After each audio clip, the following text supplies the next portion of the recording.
Welcome to Acute Conversations, the official podcast of APTA Acute Care, where we share engaging conversations about acute care physical therapy so you can connect to your profession. I'm Danny. And I'm Leo. And in today's episode, our guest is Jen Ryan. On today's episode, Jen updates us on ABPTS, Specialization for Acute Care. We discuss the history of specialization, where we've been at, and where we are at now. Enjoy the show.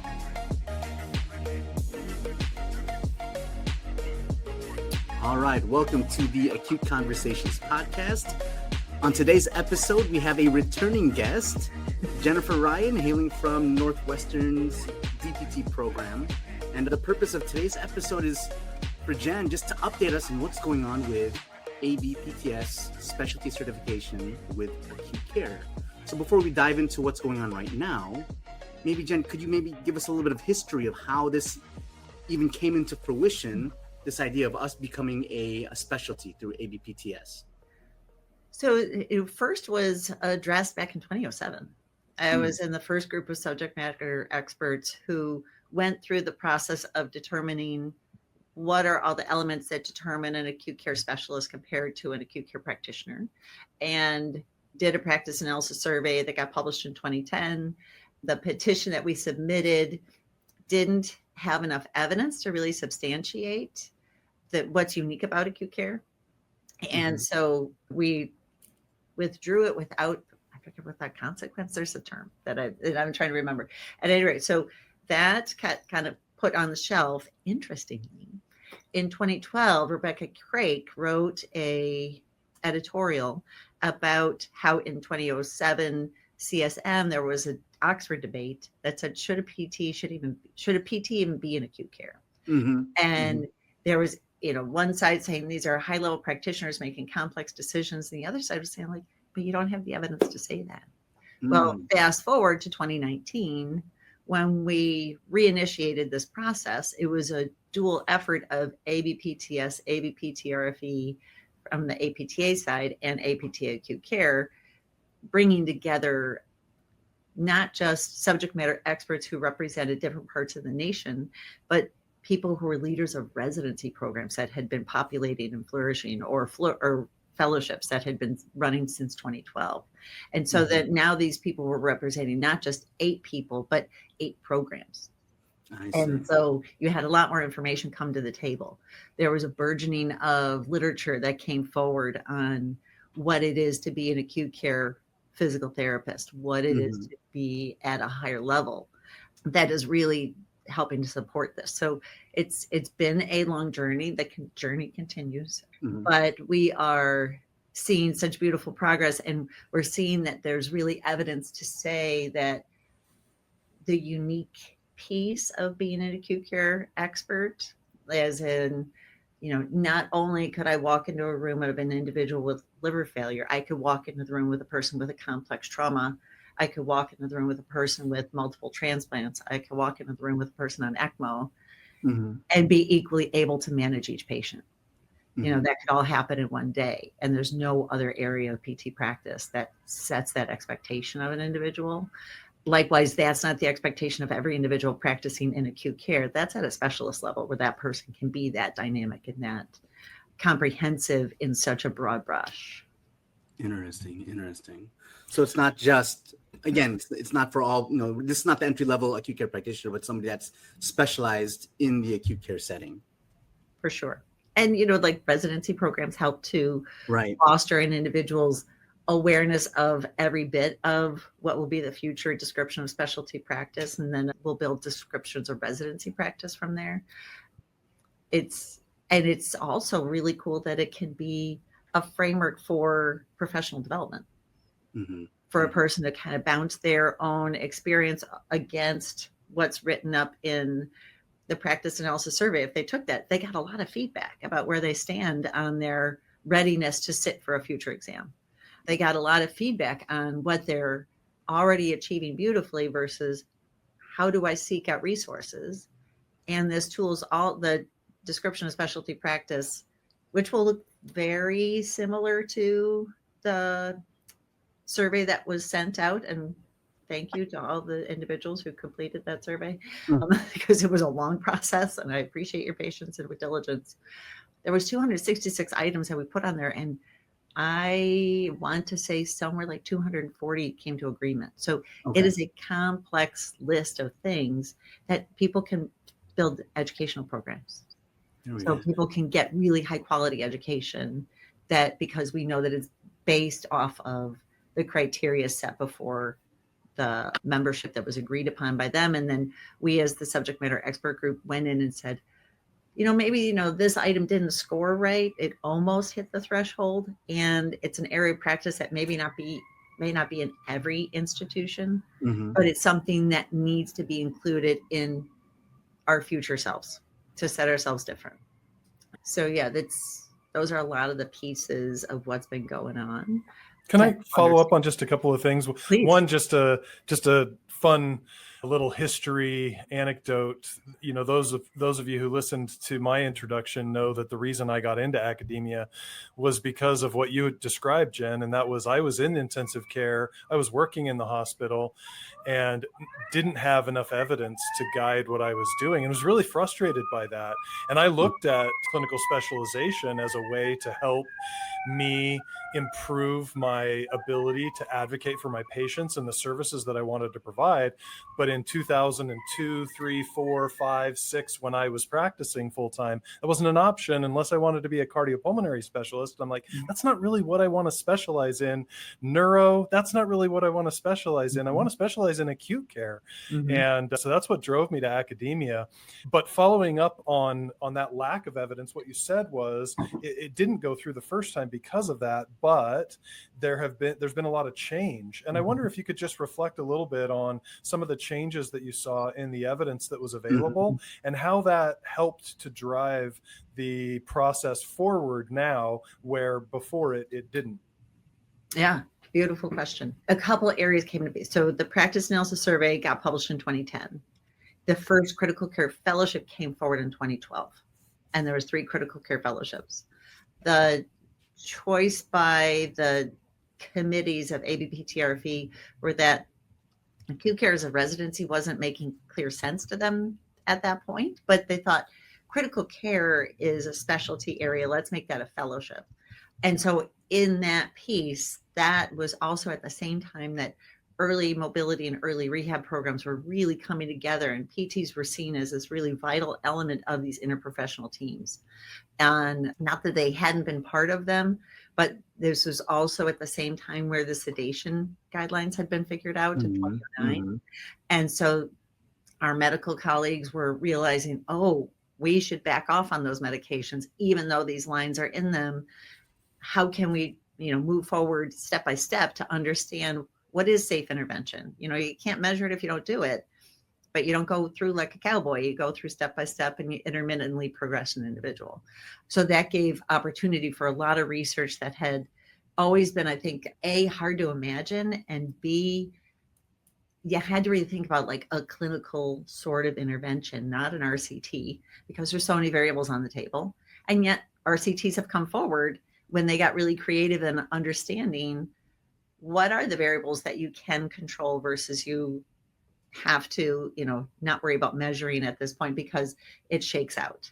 So there's been so many opportunities that have come forward where the PTs were the leads on the research, or the PTs were key players in the team approach to managing anything from prehab for transplant to rehab post-transplant to trauma care to, advancing all sorts of early mobility by nursing's part at the same time as early rehab by PT's part has been really exceptional.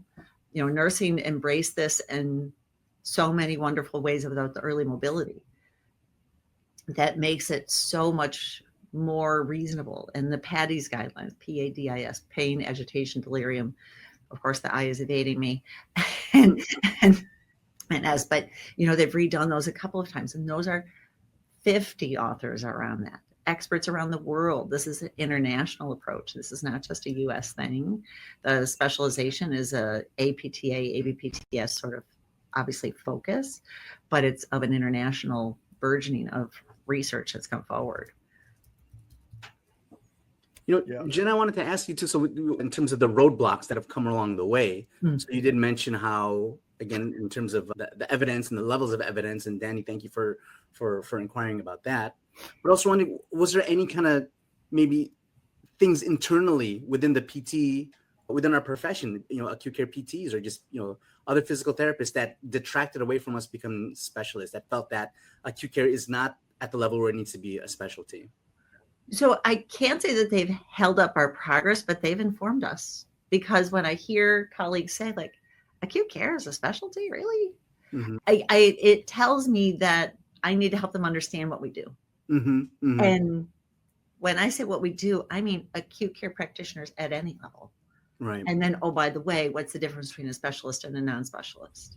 Mm-hmm. It is really hard to have a full awareness of what a day-to-day outpatient clinician is doing, in my personal opinion, because I haven't done it a whole lot.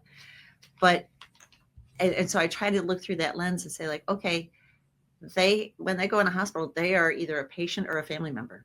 Like, they're not thinking as a practitioner. They're not thinking as a, so I try to work really hard to help find the relatable pieces. Mm-hmm. And, Leo, and your CCS self, you find the same things in me, that, I don't want to go in and like talk to an outpatient clinician about what they don't know about cardiopulm. Mm-hmm. I want to go in and find a connection that helps them see how cardiopulm can support their patient practice. Yeah. Right. Yeah. And so I'm trying to make things relatable. And then in that process, I want to do the same thing for acute care, to say, these clinicians are dealing in a time frame that is compressed by comparison. Mm-hmm. They're the interface of multiple data points, because engineers laugh at us acute care practitioners, because they're like, you have 28 machines in a room and there's no interface. You're the interface. You could have automated this, but no, they're all independent companies. And so we are the interface of a lot of data points, and we're looking at critically ill individuals in the eye and say like, let's exercise. And they're looking at you like, are you serious? Like, yeah, it's a good thing. So to relate that to a person who is very busy on every day as a clinician in an outpatient setting, it's hard for them to speak that language. And so I don't think they've been a detractor, but they've given me a lot of feedback there that at those later stages of moving this forward, they're going to be a detractor if we don't educate them. Right. Other pieces that have been challenges is like, okay, we convened this group in November 2019. What happened in March of 2020?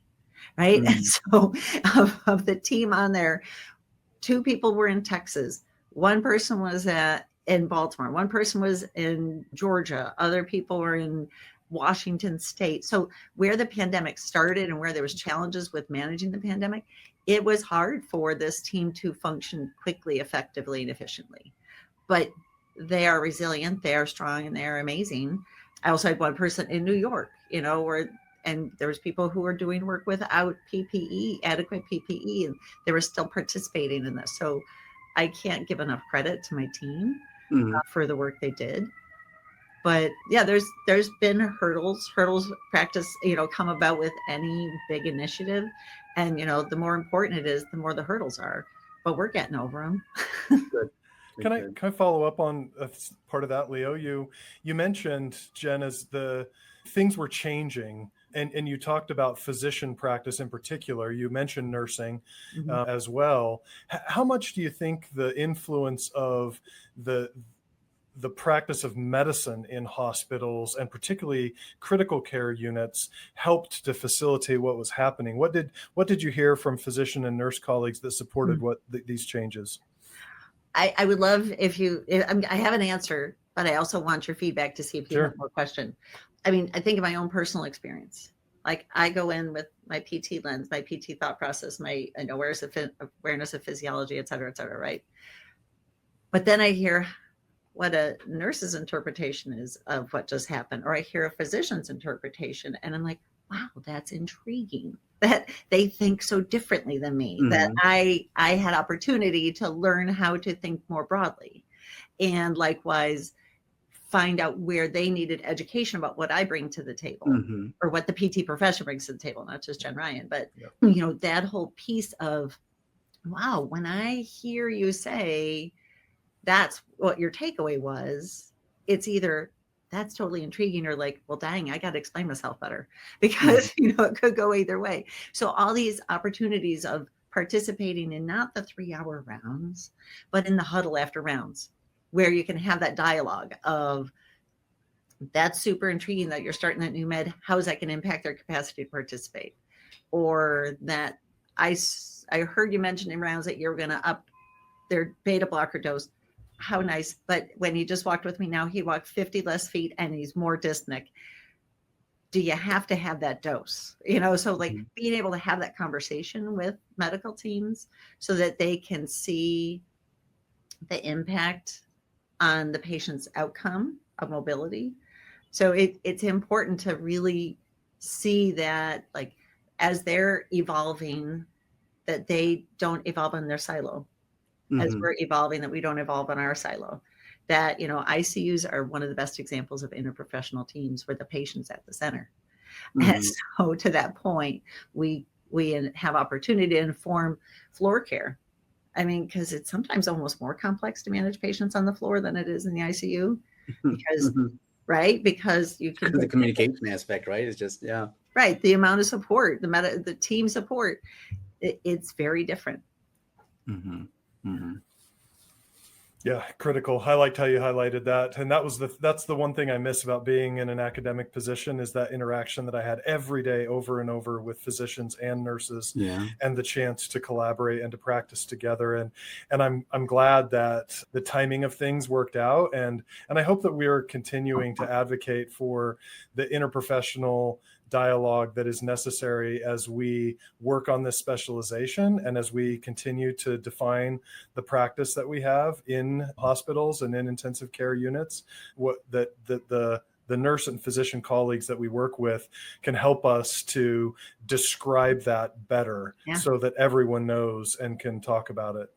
Yeah, I totally have like a couple clear recollections of a couple of comments that nurses have said to me over the years that made me go, dang, like, oh, yes, of course. You know, like, of course their stat should go up when they exercise if their ribs were impaired by the bed and they actually can pull a bigger volume. Duh. Yeah, that's amazing.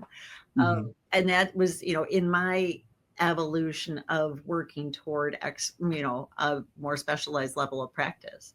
I always worry about the younger clinician who can move a patient to the edge of the bed. But I'm like, that's great. What was your reflection on your decision making? What weighed into why that was okay? Not just that, yes, I can successfully position them in upright, but what were all the decision making elements that you took under consideration to say that that was the right time, that was the right intensity, that was, you know, the right duration? What feedback did you use in your ongoing assessment? Those are all super, super important pieces for each practitioner to take under consideration with every patient. Right. And super important as the stakes get higher and higher and higher. You know, like that when you think about a specialist, it's not just ICU. You think about a specialist in looking at a patient saying like, wow, the psychosocial challenges in your day-to-day are going to make it really hard for this plan we just put together that looks so pretty and polished is to really actually be enacted. And how can we optimize that? I'm sorry, Leo. Yes, please go. So I was about to say too, that in terms of like looking at the brand new entry-level practitioner or a student compared to somebody that is a specialist in acute care. So there's that reflective thought process, but there's also your ability to be able to take that thought process to not just have it go on between your ears, but now let me articulate that to the nurse, to the doctor, to the social worker, and be able to say, like, in order if we're going to maximize outcomes for this patient, I really think they would benefit from X, Y, and Z. And it's funny the whole history of trying to become a specialist and how it interfaces with just my history of being a therapist. I graduated in 2008, and then I do remember when all the literature was coming out in terms of early mobilization. Fast forward to now, 2025, where we're the precipice of possibly, moving forward with becoming a specialist.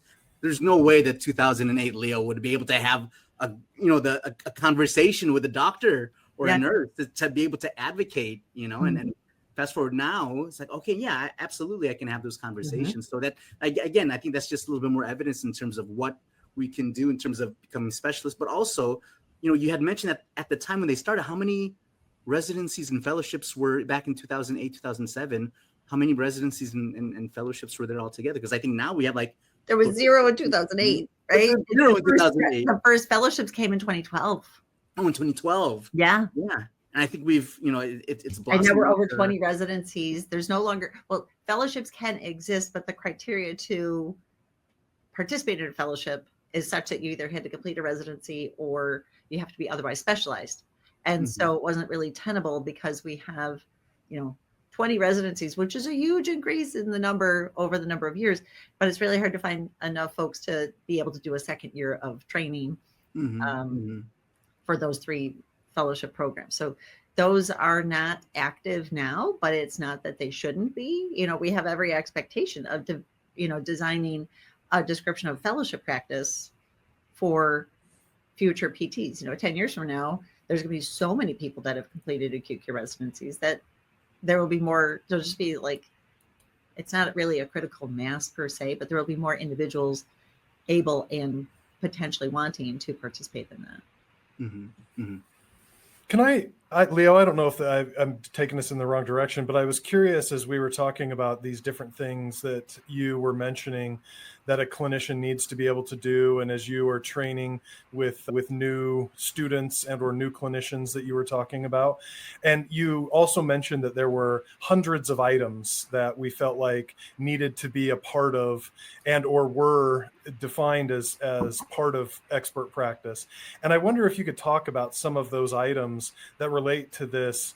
Are there any that relate to this interprofessional communication and dialogue, our ability to understand what's going on medically, and some of the items that reached consensus, and maybe some of the ones that didn't, but that you wonder why not, or I don't know, because I remember looking at the list of items as it was going through some of the process, but I don't have any of them in my head. So maybe you can talk about some of those for us. Well, there's interventions like PT interventions, but there's also medical care, like to understand medical care. So understanding different procedures, different surgeries, different medications, different, things to take under consideration to make your decision if exercise is appropriate or not right now.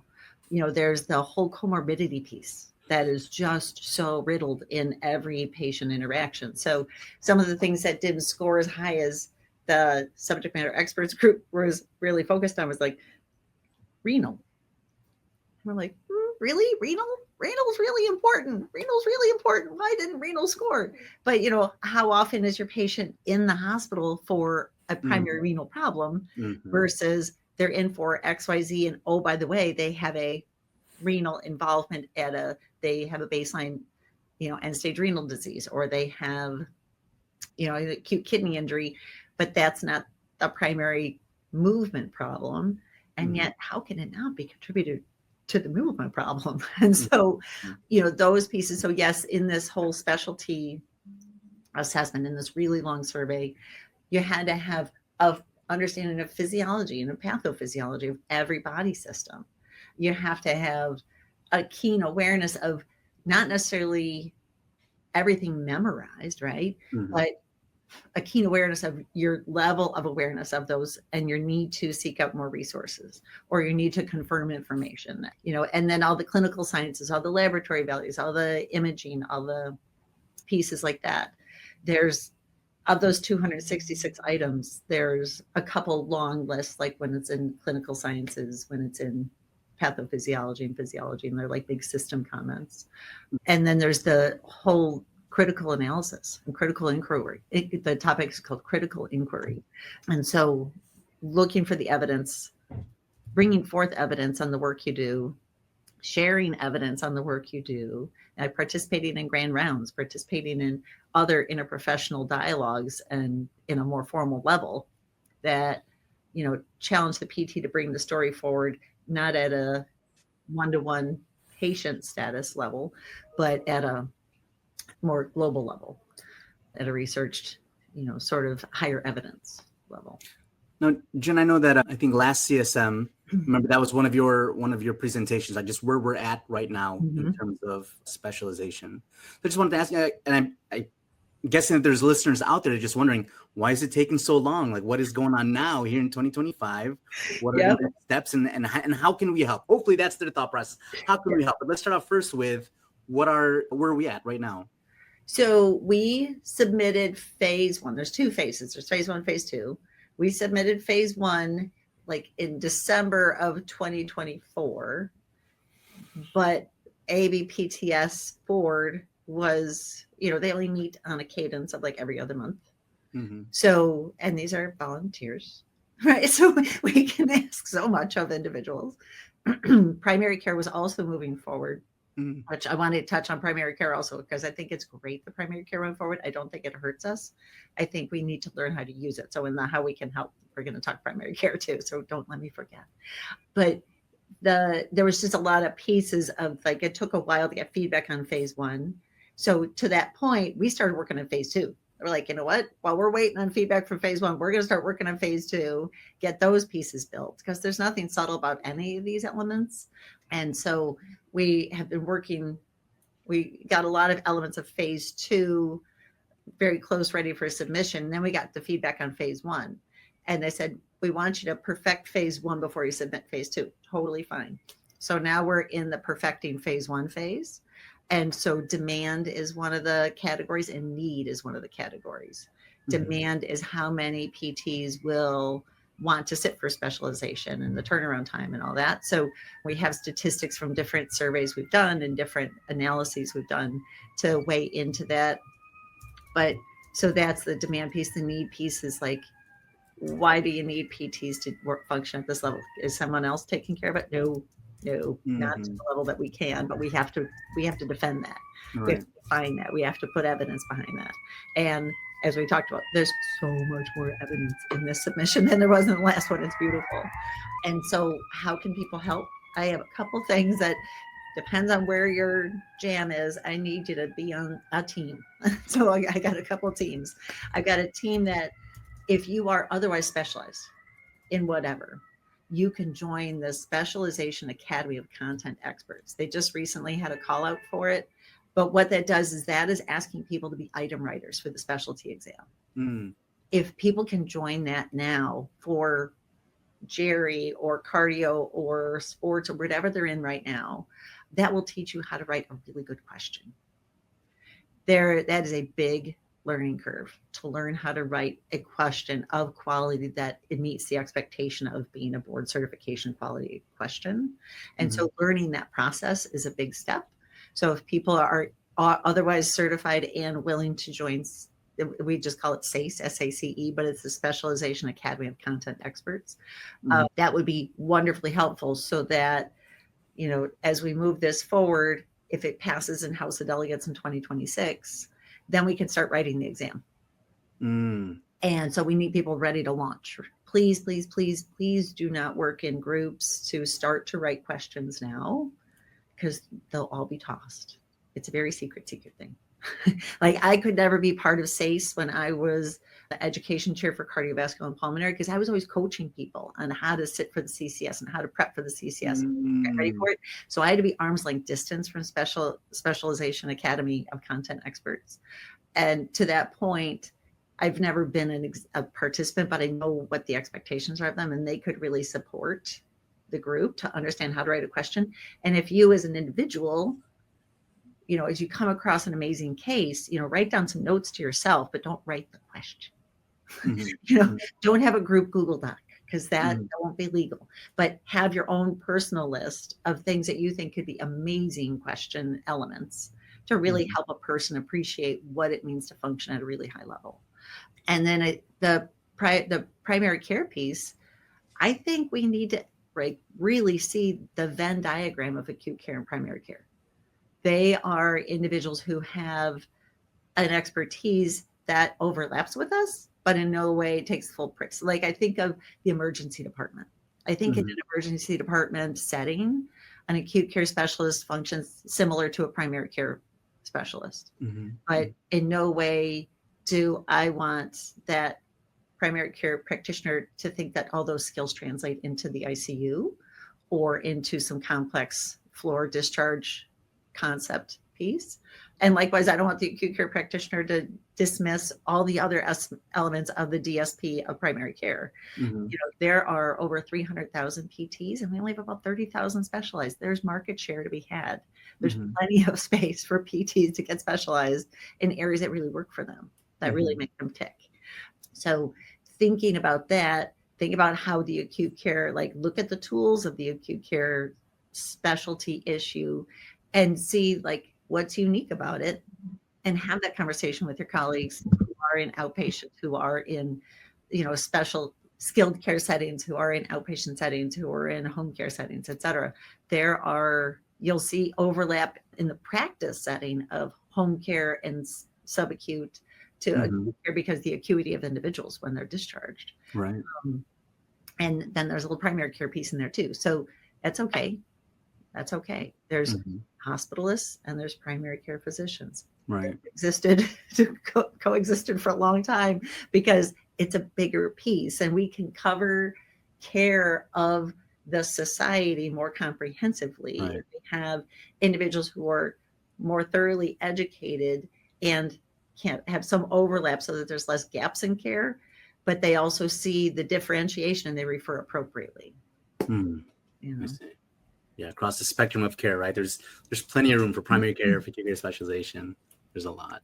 Yes, and society will be better served if we have that many more people taking on the initiative to get a higher level of education and awareness of how to practice at a different level.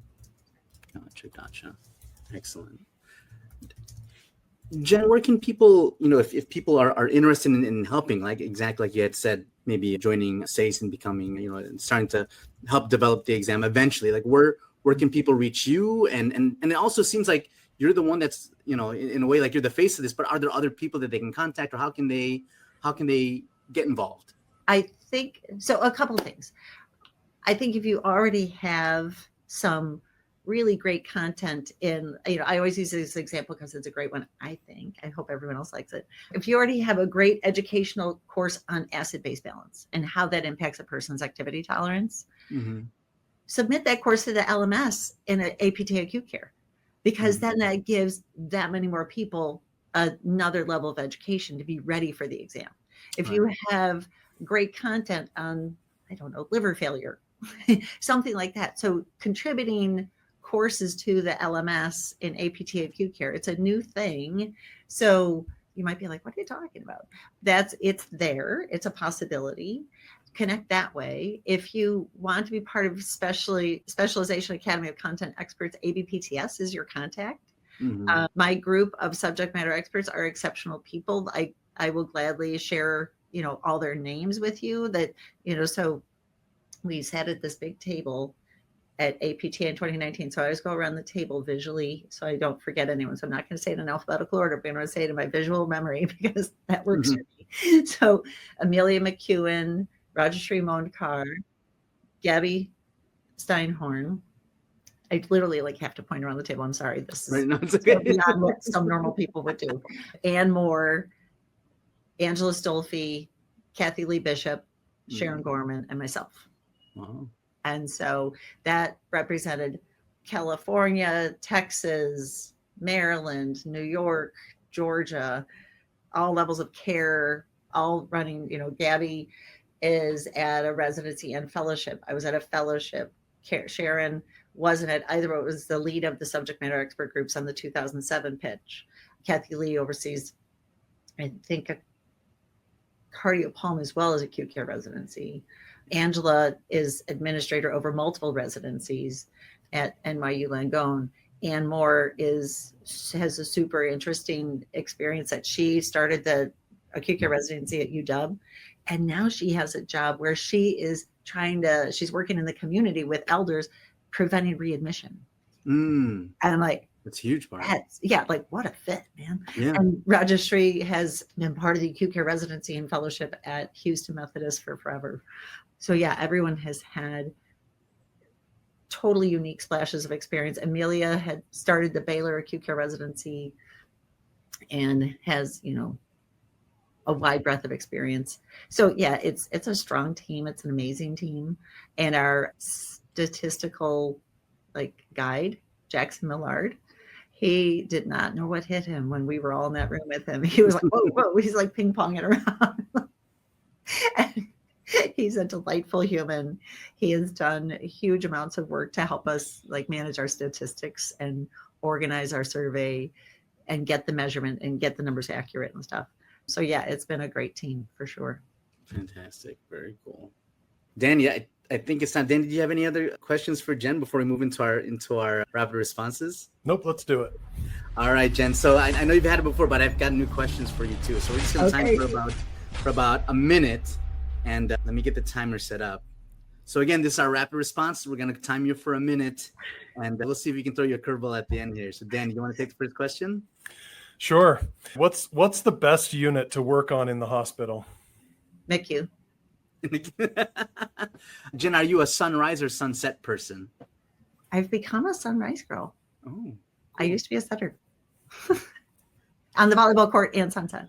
There we go. Gate belt or no gate belt? Gate belt, more gate belt than not. Are you a coffee or tea person, Jen? I'm a 1.5 cups of coffee in the morning girl. There you go. Okay. And now you've lived in Chicago your whole life, but if you weren't in the city, where would you go for fun? Well, I live in the burbs. I work in the city. That's been 99% of my experience. I'm never going to live more than a half a tank of gas from Mount Prospect, Illinois. That's for sure. And where would I go for fun? I totally love being in my garden. I picked about 40 things out of my garden and brought them to work today. Fun is like where my family is, my dogs are, all that kind of thing. Awesome. Very cool. And it's been a minute, so now final question. And let's see if it's evolved since last time. You know you're working in acute care when? Oh, I love this question. You know you're working in acute care when it's no big deal to stand in the bathroom with a complete stranger. Yeah, that is 100%. Yeah, that's 100% right. I remember as a student, even before I got into PT school, helping out as a volunteer, like this is weird. But by the time working in acute care, like, yeah, this is Tuesday. Well, it's like, like give the person the opportunity to go to the bathroom and don't let him fall and hit his head. Right. It's like, awesome. Pay attention. Classic. Well, Jen, thank you so much for updating us and being our guest and being a returning guest and just updating us and our listeners on what's going on with APTA Acute Care and our specialization. If people want to contact you or have more questions, again, we'll include all this stuff in the show notes, but how can people reach out to you? You're more than welcome to email me, Jennifer-Ryan@northwestern.edu. Please put in the subject line, like acute care specialty question, because there's just a lot of emails. Yeah. And I want to make sure I catch on to it. So if you would please do me the favor of put something in full caps about acute care specialty in your subject line. It doesn't have to be exactly what I phrased, but if you could please put that would help me tremendously. Yeah, because I want to have the conversation. Awesome. Well, Jen, thanks again, and we'll wrap up this episode. Thanks, everyone. All right, thank you so very much. It was totally fun. Bye, everybody. We would like to thank Jen for joining us on the podcast. Acute Conversations is the official podcast of APTA Acute Care. This episode was hosted by Leo Arguelles and Danny Young. Executive produced by Katie Rito and Edward Mathis. Music by Alexia Action from Pixabay. Sound effects also from Pixabay. For more information about APTA and Acute Care, be sure to check out our show notes for links and resources from the Academy. If you found value from our podcast, please be sure to subscribe, follow, and share with your friends and colleagues. Join us next time for a conversation with Monica Damasceno and Vin Tron. Thank you for listening, and may your shoes and scrubs stay clean today. Oh, Leo. We have to edit out all my pauses, right? Sorry, Katie and Edward. I'm sorry.